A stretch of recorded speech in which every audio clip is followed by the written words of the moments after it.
Tu es un véritable mordu de photographie et tu la pratiques de manière intensive depuis plusieurs mois ou plusieurs années et maintenant tu cherches à remplacer ton matériel ou à investir dans un nouveau matériel et pourquoi pas chez Fujifilm.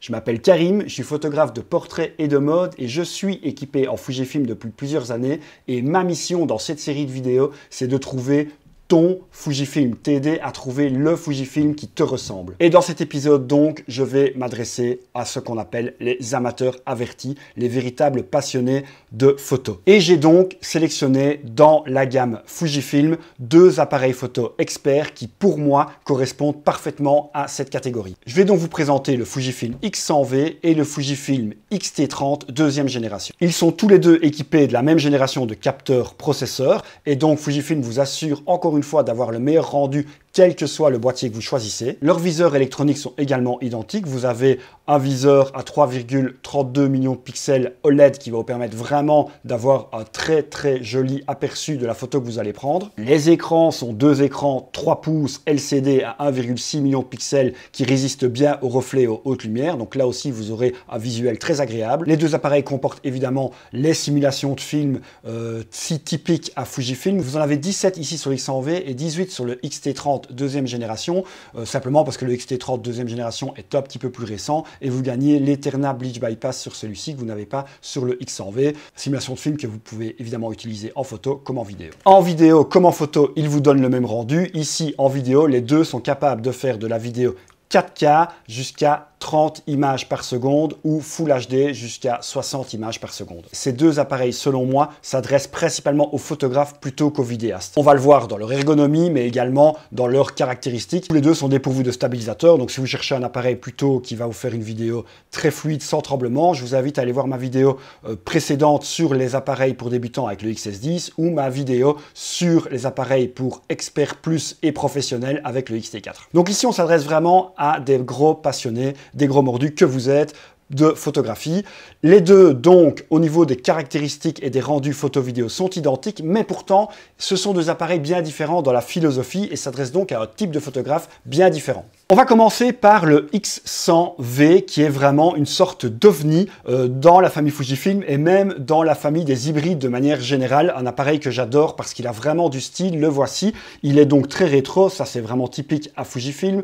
On retrouve ici un appareil qui est assez transportable. Ça aussi on va le voir, ça fait partie intégrante de sa philosophie. Il fait 12 petits centimètres de large et seulement 7 cm de haut et 3 cm sur la tranche. Donc vous voyez, vous pouvez vraiment le transporter assez facilement. C'est un appareil qui va vous accompagner tout le temps. Vous allez pouvoir le garder dans la poche pour pouvoir toujours dégainer et faire les photos dont vous avez envie. Une des grosses particularités de cet appareil, c'est son objectif qui est directement intégré. Ce n'est pas un appareil à objectif interchangeable. Vous avez un 23 mm f2 équivalent 35 mm qui est vraiment soudé dessus, qui va être donc parfaitement adapté au capteur qui est derrière. Donc on a pratiquement plus de déformation et on a vraiment une montée en résolution puisque l'objectif est vraiment 100% bien adapté et étudié pour le boîtier. On a vraiment cet ensemble. Quand vous prenez le X100V, vous avez l'ensemble boîtier 23 mm f2 que vous ne pourrez pas changer. C'est une optique donc 35 mm équivalente qui permet de faire vraiment tout type de photos. L'ouverture f2.0 au maximum, là aussi est parfaite pour faire des photos dans tout type de situation puisque c'est une optique qui est très lumineuse. Autre particularité de ce X100V, et là c'est vraiment la toute grosse particularité, c'est son viseur. C'est déjà un viseur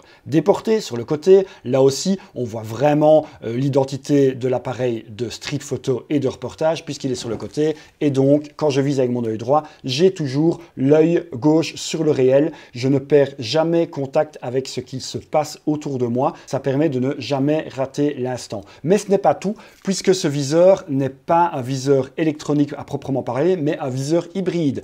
À la base, quand vous allez regarder dedans, c'est un viseur optique. Vous voyez donc encore une fois le réel et pas un écran qui va vous montrer le résultat final de la photo, mais bien le réel et donc la même chose que ce que votre œil voit. On se retrouve vraiment dans l'esprit des appareils photo argentique et donc dans l'esprit vraiment du photographe qui veut se concentrer sur sa composition d'image, sur la scène et sur le moment, sur l'instant et pas sur le rendu et les aspects techniques de la photographie. Mais nous sommes en 2022, vous avez évidemment des aides électroniques, vous pouvez afficher dans votre viseur toutes les aides que vous voulez, que ce soit votre correction d'exposition, la simulation de film que vous êtes en train d'utiliser, bien que vous ne verrez pas ce que ça donne, la vitesse, l'ouverture, évidemment, tout apparaît sur l'écran. Également, ce petit cadre qui va vous montrer exactement ce que l'objectif 23 mm va capter quand vous allez appuyer sur le déclencheur. C'est tout ce qui se trouve dans le cadre jaune. Tout ce qui est autour va permettre également de voir ce qui va arriver dans votre scène et ce qui se passe autour. Ça aussi, c'est magique. Et donc, vous êtes sûr aussi de ne rien rater. Même si vous fermez l'œil gauche pour viser, eh bien, dans votre viseur, vous avez quand même ces bords là-bas qui vont vous permettre d'apprécier vraiment ce qui se passe autour de la scène, même directement dans le viseur. Mais ce n'est pas tout. La technologie amène encore quelque chose de plus à ce viseur optique, puisque vous pouvez activer un petit écran en bas à droite, un mini écran LCD, qui va en fait vous montrer la zone de mise au point pour être certain que votre mise au point est bien faite et au bon endroit. Là, c'est vraiment une aide à la mise au point en bas à droite de votre viseur. Donc, c'est vraiment magique comme viseur. Ça vous permet vraiment, encore une fois, de vous concentrer sur la composition et vraiment donner libre cours au niveau artistique à votre photo sans vous préoccuper vraiment de l'aspect technique. Possibilité pour ceux qui préfèrent également ou dans des circonstances qui l'imposent de passer à un viseur électronique habituel, et donc quand vous appuyez sur ce petit bouton très rétro aussi, vous voyez très joli, quand vous appuyez l'un à l'autre, on va basculer du viseur électronique au viseur optique et inversement. Au niveau des roulettes ici au-dessus, eh bien ce X100V aussi, on remarque que c'est vraiment un appareil qui s'adresse aux mordus photo qui veulent pouvoir tout régler directement sur le boîtier. Tout le triangle d'exposition s'y trouve, donc ce sont les roulettes qui sont bien connues chez Fujifilm. Vous avez ici la correction d'exposition, vous avez ici une double roulette, donc quand je tourne ici, je règle ma vitesse, mais si je relève ici le petit loquet, quand je tourne, vous voyez ici, je change ma sensibilité ISO. Et sur mon objectif là-bas, je peux évidemment tourner et changer mon ouverture. Donc la totalité du triangle d'exposition est mécanique sur cet appareil. C'est le seul qui permet de tout régler de manière comme ça mécanique avec dans la gamme le X-T4. Donc c'est bien la preuve qu'on s'adresse vraiment à des experts exigeants ici sur ce X100V. Si on passe maintenant au X-T30 deuxième génération, on va s'adresser à un autre type de créateur photo, un autre type de photographe.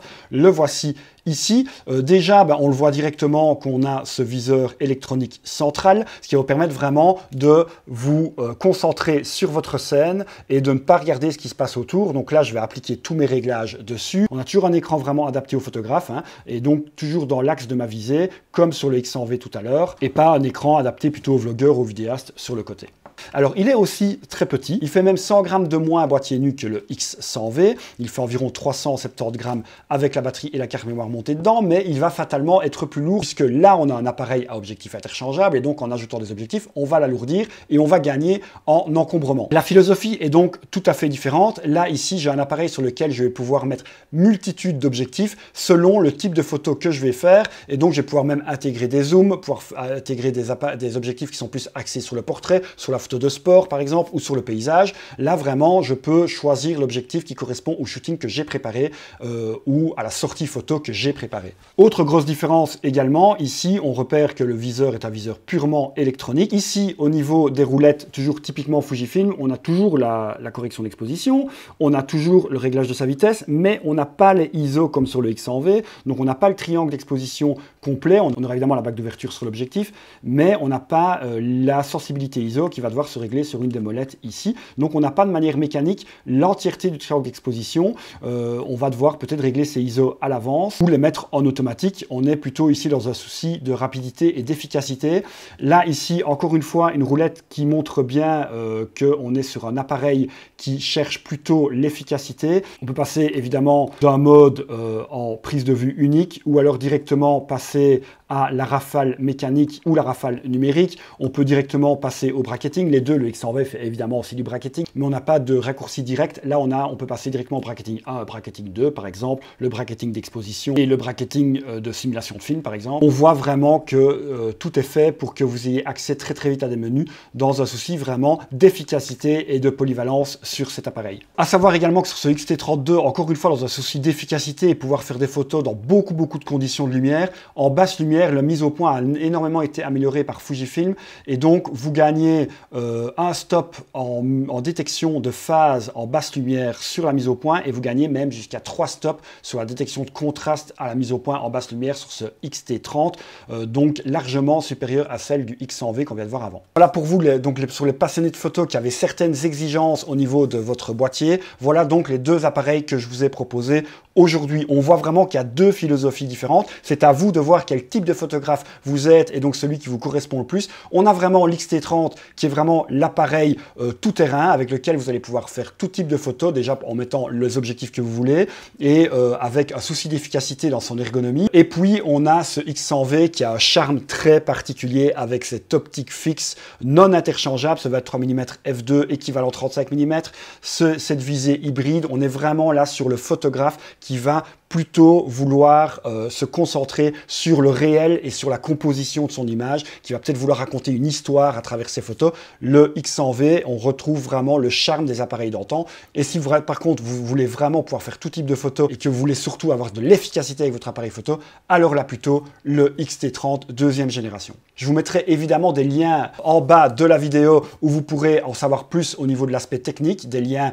vers le site officiel Fujifilm où vous aurez toutes les caractéristiques techniques de chacun de ces appareils. Vous aurez également un lien, si vous êtes convaincu, vers la page Fujifilm qui regroupe tous les revendeurs et vous pourrez trouver celui qui est près de chez vous. Dites-moi en commentaire lequel des deux vous intéresse le plus, celui qui correspond le plus à votre profil d'amateur averti, de passionné en photographie. Et si vous avez déjà craqué pour l'un de ces appareils, n'hésitez pas à faire un retour d'expérience dans les commentaires. Dites-nous ce que vous apporte votre X100V ou sur votre X-T30 deuxième génération ou le X-T30 première génération d'ailleurs. N'hésitez pas à mettre tout ça en commentaire, ça fera vivre la communauté et ça permettra d'alimenter le débat. Merci beaucoup d'avoir suivi cette vidéo. On se retrouve très vite pour d'autres contenus. À très bientôt. Salut, ciao.